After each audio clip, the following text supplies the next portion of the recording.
참 예수님 사랑합니다. 가톨릭교회 규리서를 함께 공부하면서 우리의 믿음이 주님 안에서 조금 더 가까이 갈 수 있는 시간을 갖도록 하겠습니다. 가톨릭의 규리서 제3장 성령을 믿나이다 라는 부분에서 797항 교회는 성령의 궁전이다 라는 것을 이렇게 가르치고 있습니다.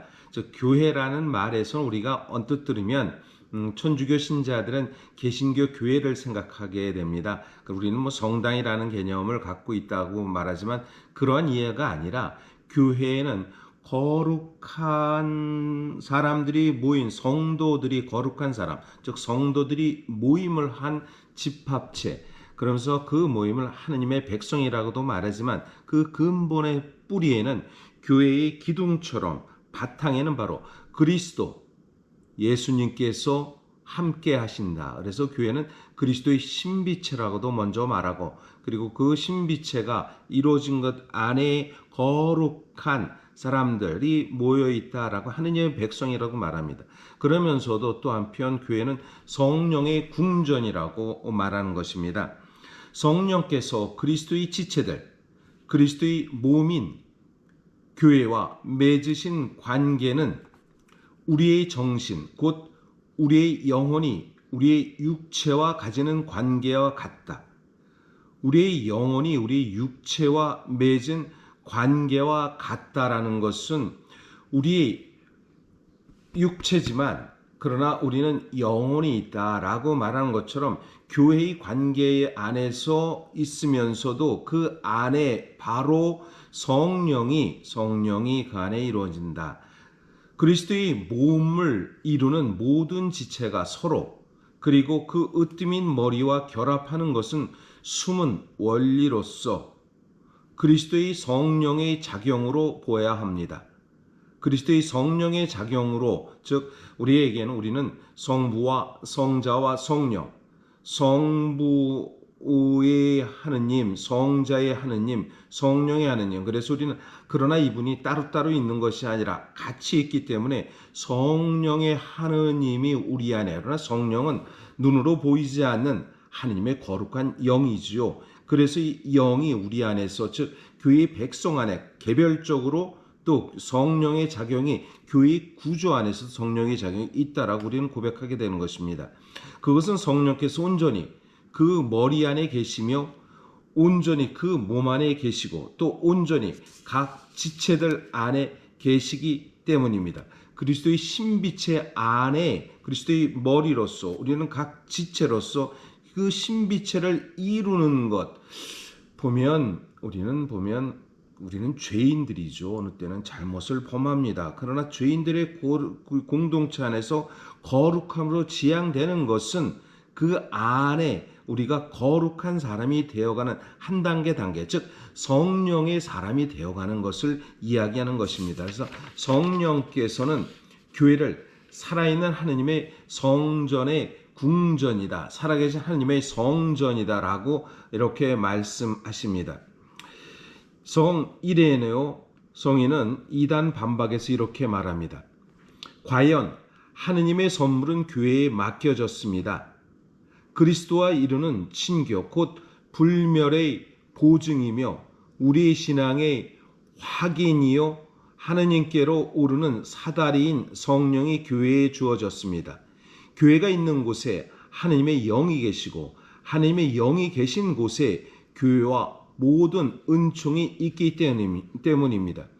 교회가 있는 곳에 하나님의 영이 있다. 즉 교회 공동체 안에서 사회적 구조, 즉 사회 제도 속의 모습이 아니라 하나님의 영이 같이 있다라는 것을 말합니다. 물론 교회를 얘기할 때 구조적인 면이 분명히 있습니다. 조직적인 면이 있습니다.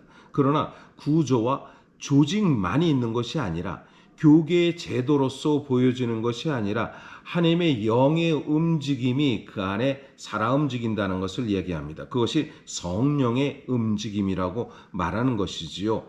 798항입니다. 성령께서는 신비체의 모든 지체들이 하는 생동적이며 참으로 유익한 모든 활동의 근원이십니다. 성령께서는 다양한 방법으로 사랑 안에 온몸을 이루십니다. 에페소서 4장 16절의 말씀입니다. 4장 16절에 이렇게 말씀하십니다. 그분은 머리이신 그리스도이십니다. 그분 덕분에 영양을 공급받는 각각의 관절로 온몸이 잘 결합되고 연결됩니다. 또한 각 기관이 알맞게 기능을 하여 온몸이 자라나게 됩니다. 그래요 사랑으로 성장하는 것입니다. 성령의 움직임이 교회 안에서 작동되고 움직인다는 것은 결국 사랑으로 성장한다는 것을 이야기한다는 것입니다. 곧 지체들을 완전한 사람으로 세울 수 있는 하나님의 말씀을 통하여 그리스도의 몸을 이루는 세례를 통하여 그리스도의 지체들을 양육하고 치유하는 성사를 통하여 그 선문들 가운데서 사도들이 받은 가장 뛰어난 은총을 통하여 선을 행하게 하는 덕행들을 통하여 끝으로 여러 가지 특별한 은사 즉 카리스마를 통하여 신비체를 이루십니다. 이 은사들은 신도들이 교회의 쇄신과 더욱 폭넓은 교회 건설을 위하여 유익한 여러 가지 활동이나 직무를 받아들이는 데 알맞도록 준비시킵니다.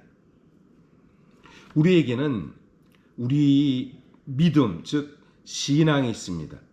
신앙은 대상입니다. 그러나 이 믿음을 어떻게 키워나가는가라는 것이 신앙심입니다. 신앙심을 갖는 믿음의 대상을 우리가 어떻게 가까이 갈 수 있도록 하는 것은 각자 성령을 통하여 우리에게 부여받은 그 역할과 기능이 있다는 것입니다. 그 성령의 움직임을 어느 누구와 비교되는 것이 아니라 우리 각자 주님이 받은 은총의 선물이 있다는 것, 이것이 곧 카리스마입니다.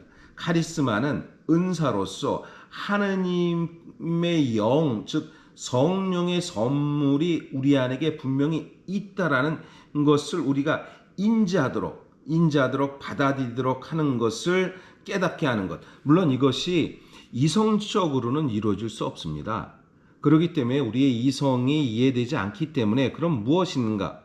거기에는 바로 하나님의 선물로 오는 은총의 이해가 바로 초이성이라고 말합니다. 조금 어려운 이야기지만 즉 우리는 지금 삶을 살지만 저 건너편의 삶을 지향하고 저 건너편의 삶이 하느님과 함께하는 그 삶으로 이끌어주도록 한다는 것. 즉 자연적인 일상의 삶, 지금의 삶, 가족과 행복하고 또 내가 직장 생활하고 또 무언가 취미를 생활을 하고 다양한 삶을 누리지만 그러나 우리는 분명히 본질적인 부분, 나의 근원, 나의 삶의 뿌리, 내 삶을 지탱하는 저 건너편의 초월적인 삶이 우리에게 있다는 것입니다. 이 초월적인 삶이 있기 때문에 우리는 자연적이지만 초월적 삶을 지향하는 것이 바로 신앙입니다. 생각해 보십시오. 보이지 않는 하나님을 믿는다. 사실 일상의 삶 속에서 어리석게 보이지요. 그리고 무언가 그 안에 주어진 그 선물이라고 할 때 눈에 보이지 않는 선물, 그것은 가치가 없다고도 말할 수 있습니다. 유물론적 관점에서 어떠한 가치도 없고 나에게 드러난 은총의 선물이 드러나지 않다고 생각합니다.